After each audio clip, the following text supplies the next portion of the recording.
గోవుల అక్రమ రవాణాను అరికట్టాలని బీజేవైఎం మెదక్ జిల్లా అధ్యక్షులు సతీష్ పటేల్ మెదక్ కలెక్టర్కి, జిల్లా ఎస్పీకి, మెదక్ డీఎస్పీకి, మెదక్ టౌన్ సీఐకి వినతిపత్రం ఇచ్చారు. జిల్లా అధ్యక్షులు సతీష్ పటేల్ మాట్లాడుతూ, హిందూ మతం ప్రకారం ఒక గోమాత అంటే కోటి దేవతలతో సమానంగా పూజిస్తామని, అలాంటి గోమాతలను చంపడం చాలా బాధాకరమని అన్నారు. గోమాతలను కాపాడాలని, గోరక్షణ చేసే గోరక్షకులపై దాడులు జరిపే వారిపై కఠిన చర్యలు తీసుకోవాలని కోరారు. కార్యక్రమంలో బీజేవైఎం మెదక్ టౌన్ అధ్యక్షులు నిమ్మల రాకేష్, చాట్ల నరేందర్, సన్నీ, మెదక్ జిల్లా ఉపాధ్యక్షులు రాహుల్, జిల్లా కార్యవర్గ సభ్యులు సతీష్, మండల అధ్యక్షులు మార్గం రాజు, ప్రధాన కార్యదర్శి సాయి కుమార్, బీజేవైఎం నాయకులు పాల్గొన్నారు. జై శ్రీరామ్.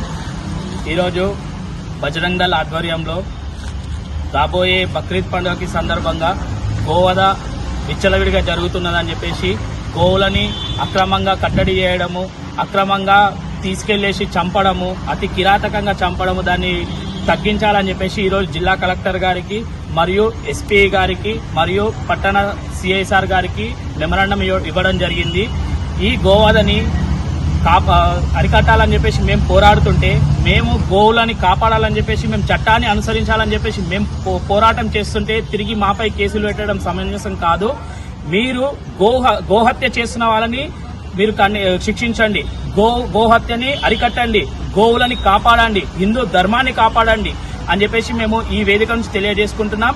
బజరంగ్ దళ్ బీజేవైఎం యువ మోర్చా ఆధ్వర్యంలో జిల్లా వ్యాప్తంగా ప్రతి స్టేషన్లోనూ మెమరాండం ఇవ్వడం జరుగుతుంది.